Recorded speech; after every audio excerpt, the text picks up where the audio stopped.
los condicionamientos y el juego de las sombras.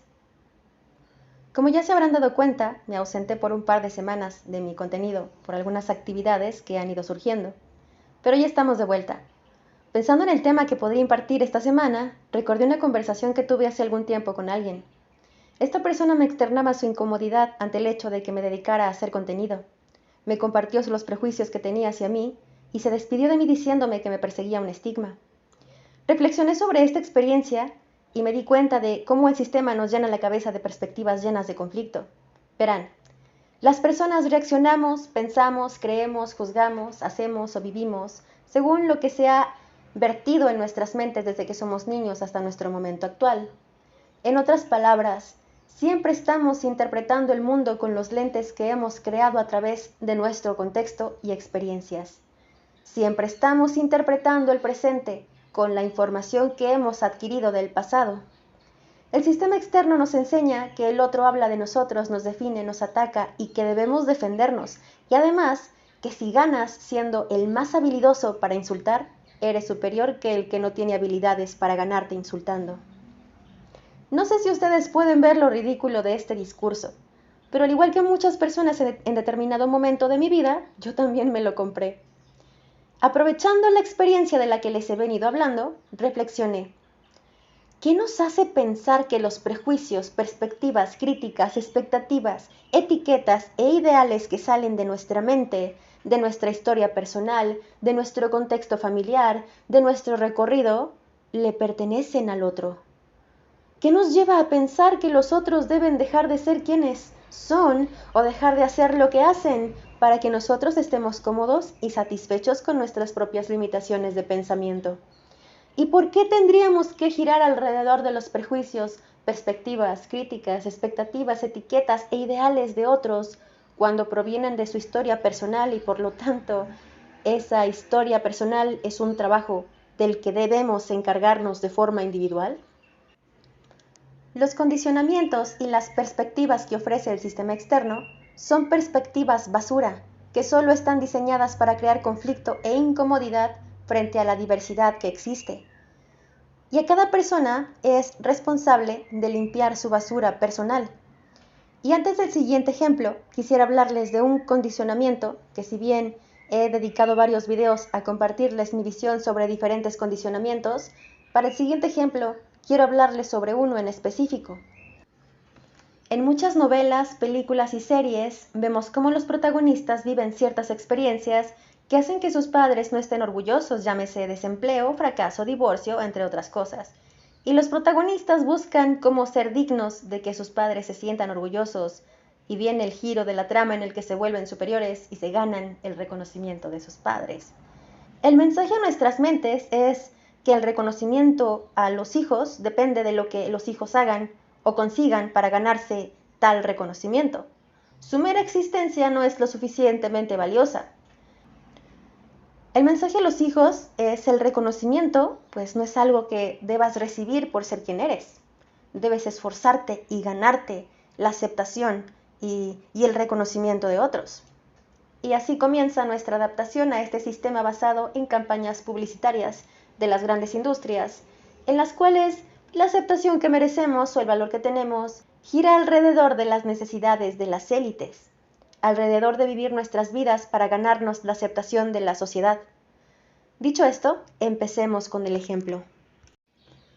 Un día fui invitada a una reunión.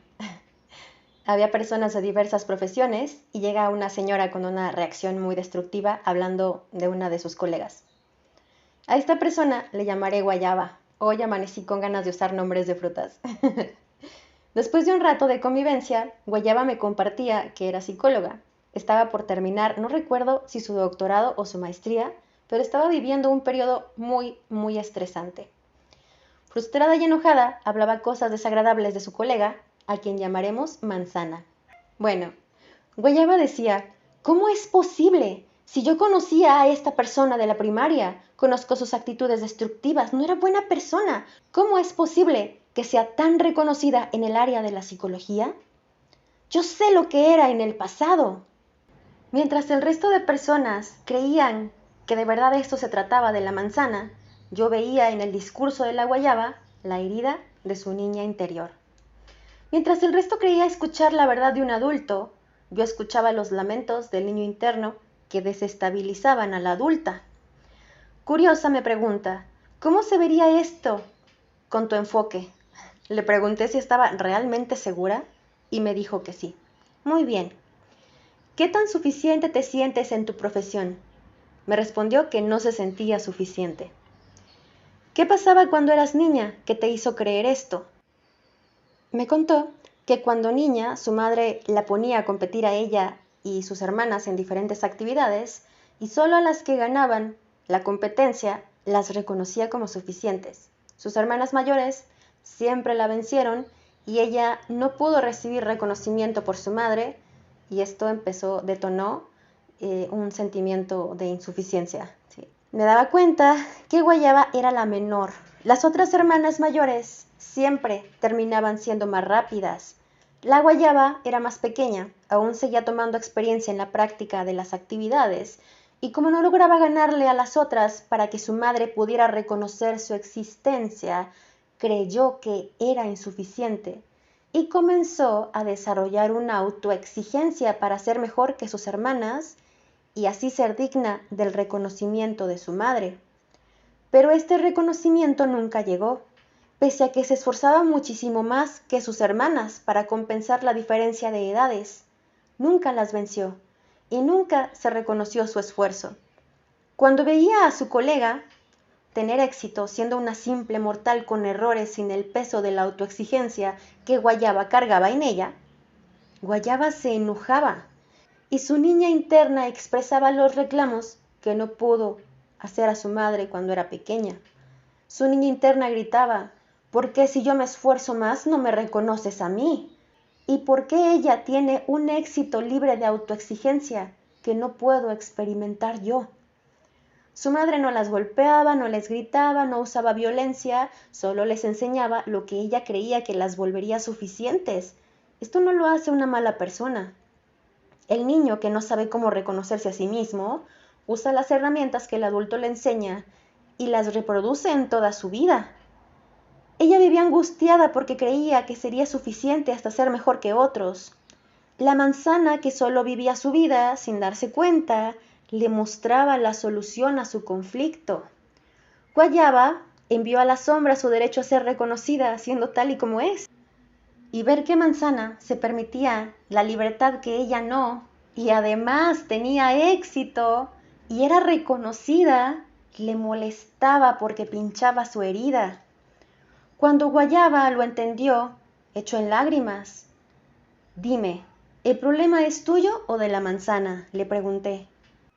Entre lágrimas, me contestó, es mío. No es lo que estamos viendo lo que nos genera malestar, es el contexto de nuestra historia con el que estamos interpretándolo. Y es la interpretación que estamos haciendo la que determina las emociones que experimentamos. Manzana no tiene nada que resolver, ni qué hacer, o qué dejar de hacer nada. La comodidad o incomodidad de la guayaba en esta situación es asunto de la guayaba. Es natural que tengamos perspectivas basura y no es nuestra culpa. Aprender a identificar los condicionamientos es un arte y cuanto más aprendamos sobre esto, más habilitados estaremos para formar sistemas familiares sanos, no perfectos, pero sí sanos. Y más habilitados estaremos para acercarnos a crear una sociedad respetuosa y compasiva con el crecimiento de los otros. Esta es mi visión del mundo. ¿Tú qué piensas?